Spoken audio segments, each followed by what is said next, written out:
जी जनाब, बड़ी खबर में बात करेंगे। अक्टूबर खत्म होने जा रहा है। इमरान खान की फौरी इलेक्शन की तारीख की जो डेडलाइन है उसमें भी तकरीबन अगर हम बात करें तो 10 दिन बाकी हैं।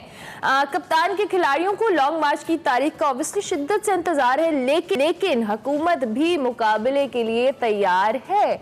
इस्लामाबाद का सियासी मैदान सजाया जा रहा है, कानूनी महाज का ऑप्शन भी इस्तेमाल किया जा रहा है। आज हुकूमत की दरखास्त पर इमरान खान साहब के खिलाफ तौहीन अदालत केस की बात भी होने जा रही है, लेकिन पीटीआई बैकडोर चैनल पर इदारों के साथ मुज़ाकरात और राज़ो न्याज की बाज़गश्त भी सुनाई दे रही है। इमरान खान साहब के बाद फवाद चौधरी ने भी इतराफ़ किया है कि मुज़ाकरात चल रहे हैं। उम्मीद है 10 दिन में मामला तय पा जाएंगे और जनरल इलेक्शन की तारीख भी आ जाएगी। दूसरी जानिब शेख रशीद साहब जो अपनी पेशगोइयों की वजह से बहुत ज़्यादा खबरों में रहते हैं, उन्होंने एक बार फिर पेशगोई की है कि सीटी बजने वाली है और 10 दिन में गेम ओवर होने वाली है। लेकिन हुकूमत ने अचानक अपनी तोपों का जो रुख है वो इदारों की तरफ कर दिया और कौमी असम्बली में वजीर दिफा ख्वाजा आसिफ समेत कई हुकूमती अरकान ने मानी खेज किस्म की तकरीरें की और बेख्तियारी का दुखड़ा भी सुनाया।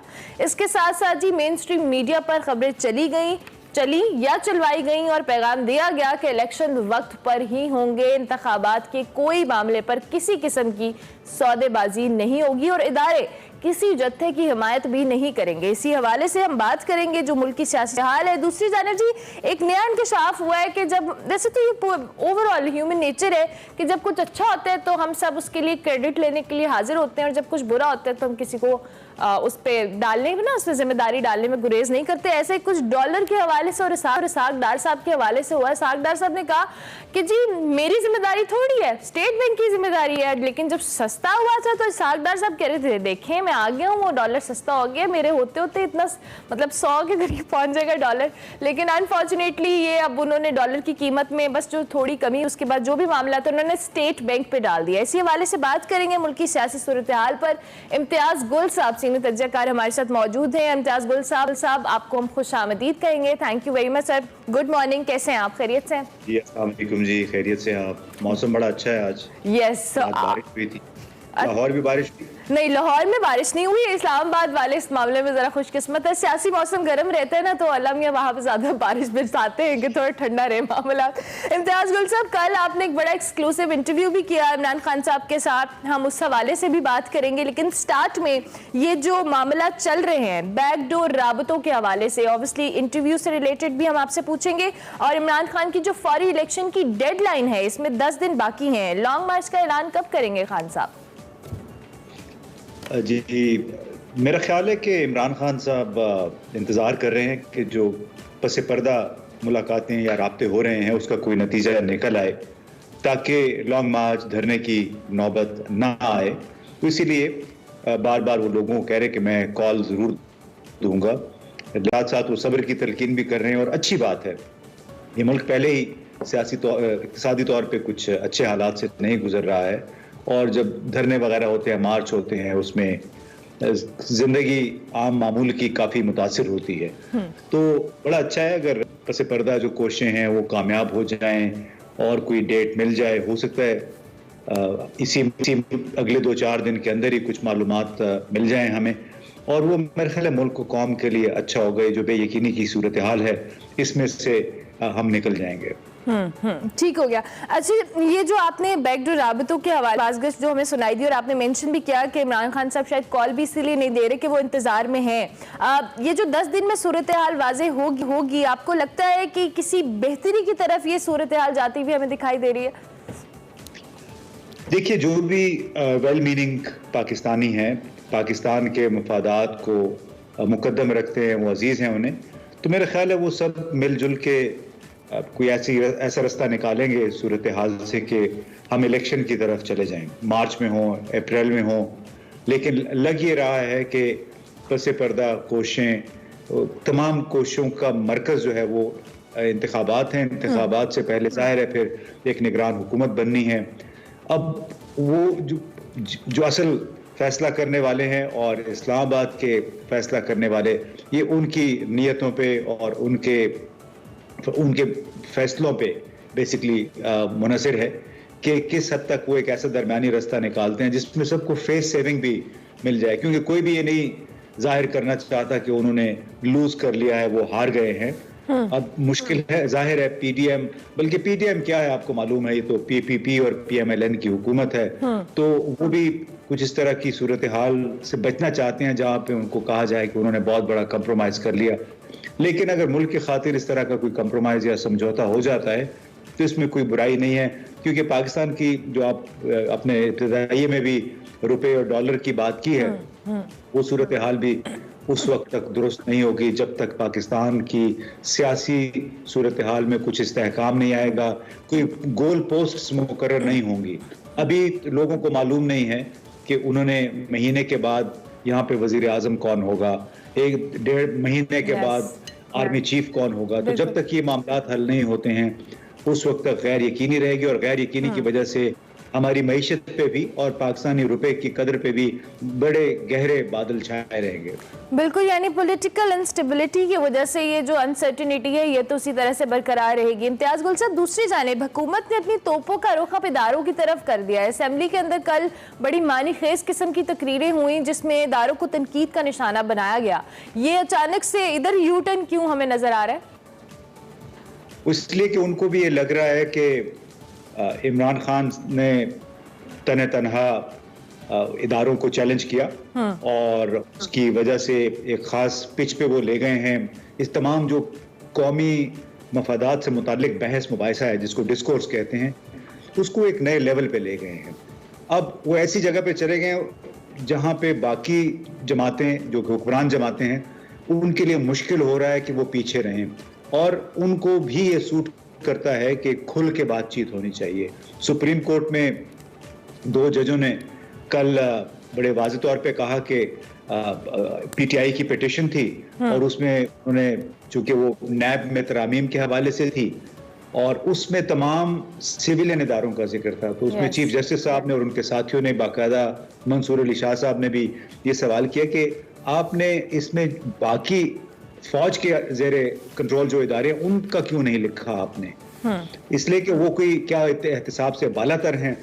तो ये जो एक नई डिस्कशन शुरू हुई है पाकिस्तान में, इसका वाहिद और वाहिद क्रेडिट मैं समझता हूँ कि इमरान खान को जाता है, और उन्होंने एक लिहाज से बाकी सब लोगों को ट्रक की बत्ती के पीछे लगा दिया है, और उसमें मेरा ख्याल है कि पाकिस्तान का लॉन्ग टर्म में भला जरूर होगा। लॉन्ग टर्म में इम्तियाज गुल साहब भला तो होगा, लेकिन अभी जो सूरत हाल हमारे सामने है, जिस तरह से भी हम लॉन्ग मार्च को रोकने की बात कर रहे हैं, इमरान खान साहब ने अभी तक डेट फाइनलाइज नहीं की है, और ये जो हुकूमत हर तरह की ऑप्शन इस्तेमाल करी है, चाहे वो धमकी है, स्टेटमेंट्स हैं, फिर अदालत में जाने के हवाले से जो ऑप्शन है, हर तरह की ऑप्शन इस्तेमाल करने पर गौर किया जा रहा है। और आज तो समाअत भी हो रही है जिस केस के हवाले से, तौहीन अदालत के केस के हवाले से। तो आपको क्या लगता है इमरान खान साहब का जो पहले आपने अपने जवाब में कहा कि अभी वो इंतजार भी करें, लेकिन दूसरी जानिब कहीं ना कहीं इस वजह से भी इमरान खान साहब रिलक्टेंट है तारीख देने से?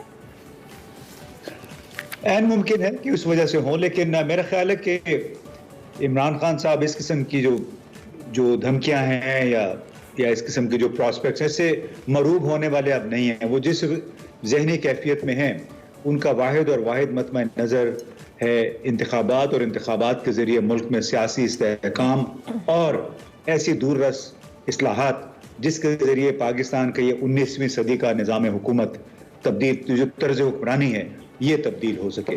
तो इसमें मेरा ख्याल है वो खुद भी हर किस्म की कुर्बानी देने को तैयार हैं। खुद आला अदलिया भी बड़ी कॉन्शियस है, उनको इस अमर का एहसास है कि इस वक्त हवा जिस रुख चली हुई है उसके मुखालिफ कोई काम करना उनके लिए भी मुनासिब नहीं होगा, पाकिस्तान के लिए भी मुनासिब नहीं होगा।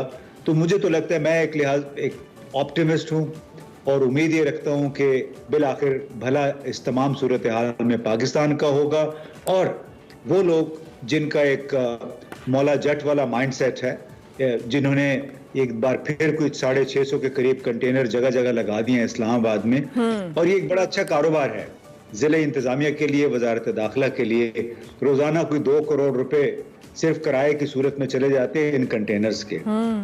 आप अंदाजा लगाइए कि अभी मार्च का ऐलान उन्होंने सिर्फ कहा कि हम करेंगे, और 10 दिन पहले से इन्होंने कंटेनर पकड़ के रख लिए हैं। तो आप अंदाजा लगाइए कि कितना, अगर बहुत भी मोहतात अंदाजा लगाएं तो कम से कम 2 करोड़ रुपए रोजाना के हिसाब से ये आप उनको किराया देना पड़ता है। उसमें फिर आपको मालूम है जिन लोगों ने चेक साइन करने होते हैं, जिन्होंने क्लियर करने होते हैं, उनके अपने उसमें कमीशंस भी होते हैं।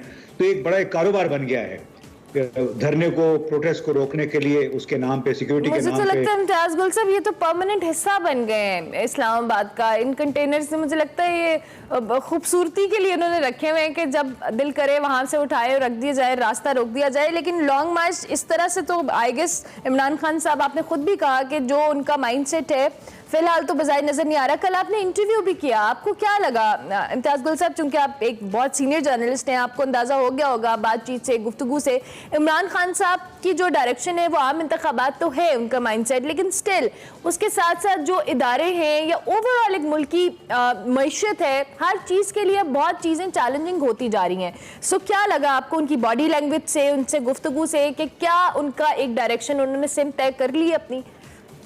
देखिए, उनको बहुत ही तशवीश है कि उन्होंने जनरल बाजवा का भी नाम लिया इंटरव्यू में और उन्होंने फौज का भी नाम लिया और साथ में उन्होंने ये कहा कि जो गुज़िश्ता 5-6 महीनों के दौरान हुआ है पाकिस्तान में, उससे पाकिस्तान की मुसल्लह अफवाज जो कि एक यूनिफाइंग फोर्स है पाकिस्तान के लिए, उसका इमेज भी खराब हो रहा है और वो है चंद लोगों की वजह से। चंद लोगों में जाहिर है वो बार बार सिपह सालार या जनरल बाजवा का भी नाम लेते रहे हैं, लेकिन उनके इर्द 2-4 लोग होंगे जो उनके एतमाद के हैं। तो इमरान खान साहब इस हवाले से बहुत क्लियर हैं कि चंद लोगों के फैसले ने पाकिस्तान के फौज को बदनाम किया है, पाकिस्तान के इक़्तिसादी और सियासी मफादात को नुकसान पहुंचाया है और इस सूरत हाल की जल्द अज जल्द तस्हीह मुमकिन है और वो तस्हीह सिर्फ और सिर्फ ऐसे इंतखाबात के जरिए मुमकिन है जिसमें नए जमातें ताज़ा मैंडेट लेके आए और फिर अपने आइंदा 5 साल की इक़्तिसादी और सियासी हिकमत अमली तरतीब दें। यानी अपनी मुद्दत तो एटलीस्ट पूरी की जाए और इस तरह के जो मामला थे उस वजह से ऑब्वियसली मुल्क की तमाम तर चीज़ों की एक जो डिस्टर्बिंग सिचुएशन वो क्रिएट होती है। इम्तियाज गुल साहब, दूसरी जानिब इसहाक डार साहब के हवाले से उन्होंने कल कहा कि ये सारी जिम्मेदारी मेरी थोड़ी है, स्टेट बैंक की भी जिम्मेदारी है। अगर डॉलर सस्ता हुआ है तो मैं क्रेडिट लूंगा, अगर डॉलर महंगा हुआ है तो उसकी जिम्मेदारी स्टेट बैंक ले। जी से ज़्यादा तो कोई तवक्को उनसे नहीं हो सकती है और बड़ी मज़े की बात है कि उन्होंने हमें ये बताया गया कि न्यूयॉर्क से स्टेट बैंक के डायरेक्टर्स को फ़ोन कर रहे हैं कि ये डॉलर की कीमत में फिर क्यों इजाफा हो रहा है। हालांकि डार साहब ये कोई 1980 या 90 की दहाई नहीं है, उनको शायद ये समझ नहीं आ रही है कि जिस मुल्क में डॉलर की कमी हो, यानी हमारी बाहर से डॉलर कम आ रहे हैं, यहाँ से जा ज़्यादा रहे हैं क्योंकि हमारी दरामदात ज़्यादा हैं। बड़ी सीधी सी बात है, हमारे तेल की कीमतें, फिर बहुत सारे रॉ मटेरियल्स मंगवाने होते हैं। तो जिस मुल्क में भी आपकी इनफ्लो जो है वो कम हो आउटफ्लो से, यानी आपकी डॉलर में आमदनी अगर कम है तो उसमें डॉलर आपकी जो करेंसी है उसके मुकाबले में लाजमी कमजोर होगी। और दूसरी बड़ी बात कि डॉलर इस वक्त दुनिया की मजबूत तरीन करेंसी बन गया है। उसके खिलाफ येन हो यानी जापान का, या बरतानवी पाउंड हो या यूरो हो, सब ने बुरी मार खाई है, तारीख की बदतरीन मार इस वक्त खाई है गुज़िश्ता 40-50 बरसों में बाकी करेंसियों ने डॉलर के मुकाबले में। लिहाजा ये बात कहना है कि जी रुपया बहुत पिट गया है, ये किसी हद तक हमारी अपनी पॉलिसियों की वजह से, हमारे पास चूंकि डॉलर्स कम है, दूसरा फिर बैन अवी तौर पे चूंकि अमेरिका ने शरह सूद में इजाफा किया है जिसकी वजह से डॉलर सप्लाई कम हो गई है, उन्होंने नोट छापने कम कर दिए हैं डॉलर, जिसकी वजह से दुनिया भर में एक बहरान पैदा हो गया है। तो डार साहब को मेरा ख्याल है सच्चाई के साथ खुल के कौम को बताना चाहिए असल वजूहात क्या है। ये धौंस धांधली लोगों को फ़ोन करना, बिजनेसमैन को फ़ोन करना, वो डॉलर कम भी इसलिए हुए थे, रुपए की कीमत इसलिए बेहतर हुई थी चंद दिन के लिए कि इन्होंने चंद जो बड़े बड़े इदारे थे जिन्होंने अपनी बरामदात कर दी थी लेकिन पैसे अपने पाकिस्तान नहीं मंगवा रहे थे, तो स्टेट बैंक के जरिए चूंकि उनके पास रिकॉर्ड होता है, उनको उन्होंने कहा कि जी आप अपने पैसे ये फौरन मंगवाएं। तो कुछ $700 मिलियन के करीब पाकिस्तान आए, जिसकी वजह से डॉलर की रुपए की कदर में बेहतरी हुई, लेकिन जब वो और कोई सौदा नहीं रहा तो जाहिर है उसकी कीमत फिर ऊपर जाना शुरू हो गई है। यानी वो हाइप तो क्रिएट की गई, चाहे वो उनके आने से पहले एक माहौल बनाया गया कि सागदार साहब से डॉलर डर गया है और अब ये कम हो गया है, ये सारी सूरत हाल बनी। तो थैंक यू वेरी मच इम्तियाज़ गुल साहब, बहुत शुक्रिया कि आपने ऑनलाइन ज्वाइन किया। इम्तियाज़ गुल साहब सीनियर तज्जियाकार हमारे साथ मौजूद थे, मौजूदा सियासी सूरत हाल पर तज्जिया दे रहे थे। इमरान खान साहब के जो लॉन्ग मार्च है उसके हवाले से भी उन्होंने कहा कि जो बैकडोर राबते हैं उनकी वजह से अभी कुछ डिले है, लेकिन स्टिल देखते हैं क्या होता है। इमरान खान साहब कब तारीख का ऐलान करते हैं। मुझे ब्रेक पर जाना है, लेकिन ब्रेक पर जाने से पहले लाहौर इंतजामिया के हवाले से हम जरूर बात करेंगे। जो ज़रिए इंतजामिया वो कुछ बेबस सी दिखाई देती है नान भाइयों के खिलाफ, क्योंकि 14 रुपए की रोटी हो गई जी और 22 रुपए का नान है। और अभी जब हम सुबह ये डिस्कशन कर रहे थे तो कुछ हमारे साथी भी हमें बता रहे थे कि जी 22 रुपए का नान नहीं है, ये तो ऑफिशियल जो है वो है, लेकिन 25 रुपए तक भी मिल रहा है। और अक्सर जगहों पे इस तरह के मामलात हैं। अनफॉर्चुनेटली ज़िला इंतजामिया की जिम्मेदारी है कि इन चीज़ों को कंट्रोल किया जाए, लेकिन फिलहाल तो इंतजामिया भी हमें बेबस नजर आती है और नई कीमतों का नोटिफिकेशन जारी कर दिया गया है। इस हवाले से मजीद भी बात करेंगे, एक ब्रेक लेंगे, ब्रेक के बाद हाजिर।